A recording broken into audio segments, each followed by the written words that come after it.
Boston Children's Hospital is just putting its foot right on the accelerator of our one-way trip to Gomorrah.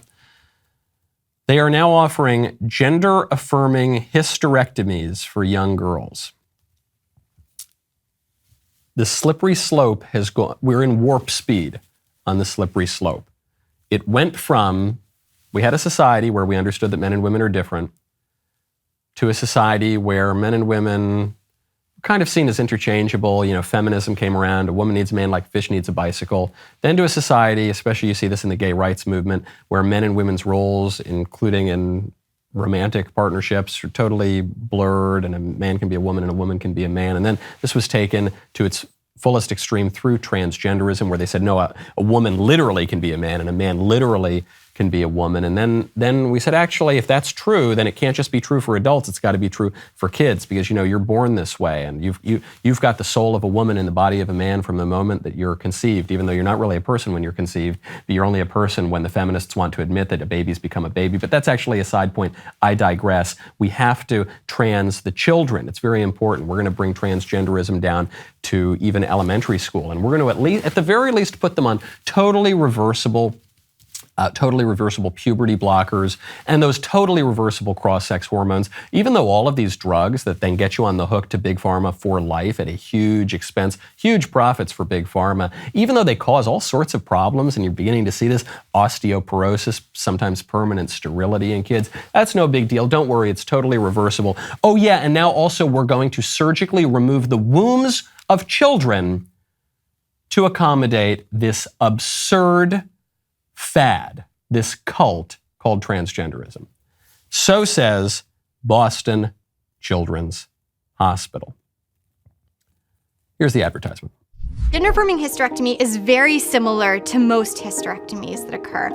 A hysterectomy itself is the removal of the uterus, the cervix, which is the opening of the uterus, and the fallopian tubes, which are attached to the sides of the uterus. Some gender-affirming hysterectomies will also include the removal of the ovaries, but that's technically a separate procedure called a bilateral oophorectomy. And not every gender-affirming hysterectomy includes that, and people who are getting gender-affirming hysterectomies do not have to have their ovaries removed.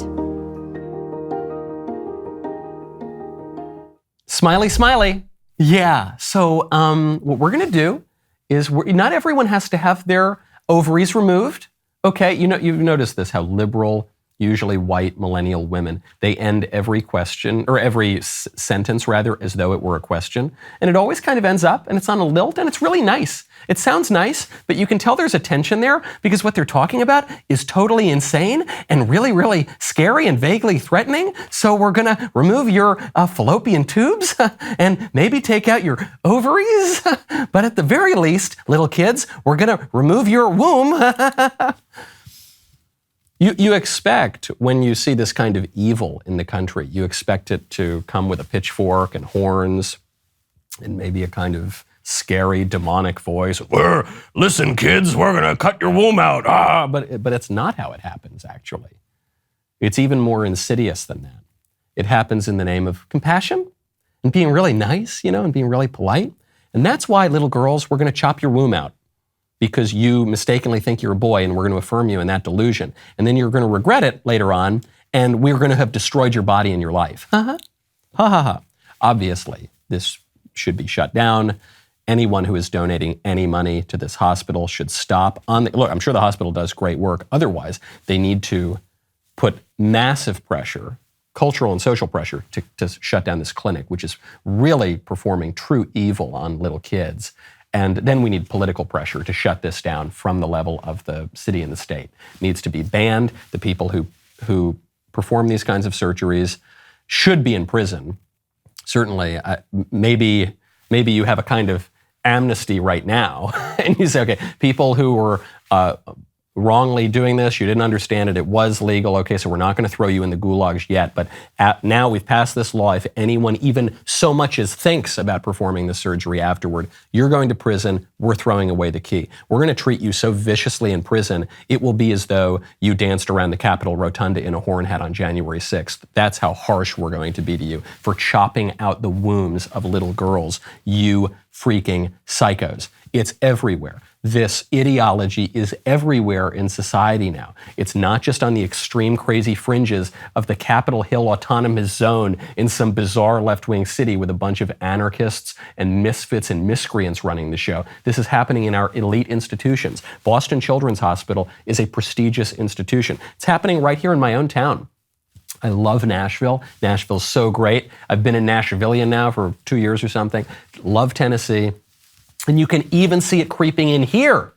I fled liberal California to be in a normal place. And yet here, you've got the elite girls' school, Harpeth Hall, just announced, even the elite school in Tennessee is going trans. Harpeth Hall dates back to 1865. It's an all-girls school. I don't have any daughters yet. I hope at some point to have daughters. I think I might be too virile. I just keep producing men. I am just so filled to the brim with Y chromosomes and just brute masculinity that I keep producing boys. But at some point, I may have a girl, and I hope I do, so that I can grant people favors on her wedding day. If I have a girl someday, if I am so blessed, I cannot send her to Harpeth Hall. I can't do it because Harpeth Hall has just gone trans, because Harpeth Hall, which was the girls' school in Tennessee, is no longer a girls' school, even though they're pretending to be a girls' school. Harpeth Hall produced Reese Witherspoon, Amy Grant, Minnie Pearl, lots of famous alumni.